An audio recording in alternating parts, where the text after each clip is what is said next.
Hello guys, good day na naman po sa inyong lahat at andito na naman po muli nagbabalik ang inyong lingkod, Mark Kulet, at bumabati sa inyo ng magandang buhay.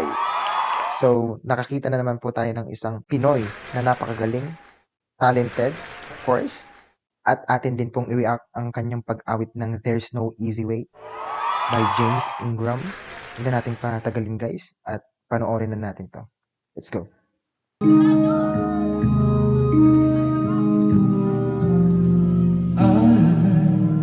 Held her close to me, 'cause I know she breaks so easily. Wow. And then I told her, but I knew no matter how I tried to console her, she just do the best she could. Wow, ang lamig. But there are times the best is no damn good. Grabe. And no matter how you try to Mas be lalaki pa yung boses niya kaysa sa akin. there's always still a part of you you leave behind. When it falls apart, there's no easy way to break somebody's heart.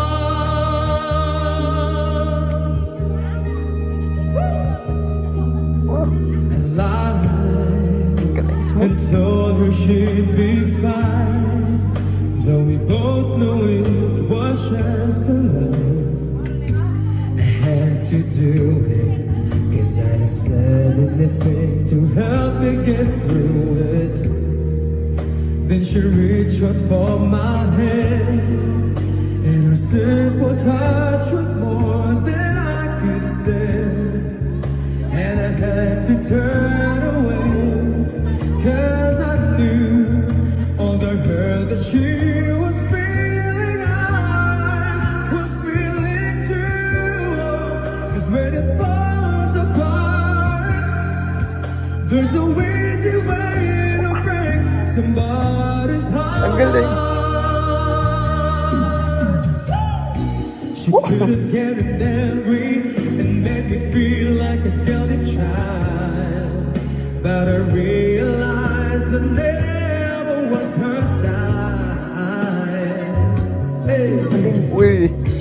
I wanted her to hurt me and not treat me like a friend. I wanted her to say that this someday I'd come crawling on my knees to ask her back again. But she acted like a lady till the end. Oh, what a lady. What a lady. I thought that she'd break down, but she smiled at me and never made a sound. And I guess she understood in her way, 'cause her silence told me everything she could. Grabe talaga nakukuha niya. Uy. When it falls apart, was it just no easy way? There's just no easy way. There's no easy way to break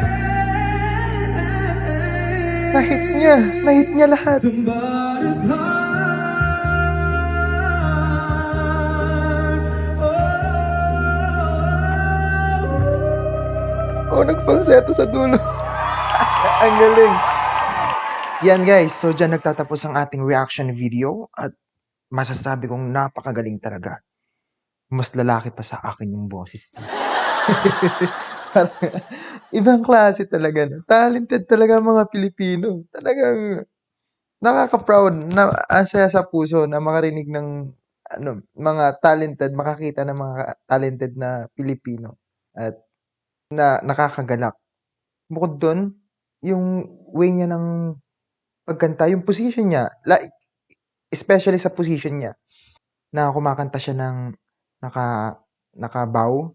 Ang hirap kumanta ng ganyan, nakabaw.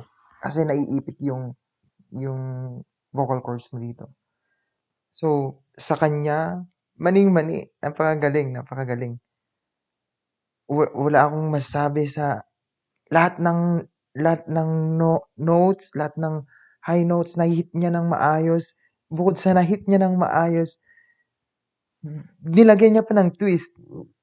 Mas pinaganda niya yung ano, mas pinaganda niya yung kanta. Salute sa inyo, ma'am. Napakagaling. Proud ako bilang isang Pilipino na nakakita ulit at nakatuklas na naman ng ganitong klaseng ng tao diyan sa Pilipinas. Wow! Ito yung mga taong sarap dalhin sa mga inuman, yung mga biglang mabibigla yung mga bisita dahil may malupit kang kasama, pang pang-international ang boses at pang-international din ang beauty. Yan. At yun na nga, dito natatapos ang ating reaction video. At maraming salamat po sa mga nanonood ng aking video at maaari po sana na paki-subscribe na rin po habang pinapanood nyo. Maraming salamat po. Hanggang sa muli, ito po ang inyong lingkod, Mark ulit. Bye-bye!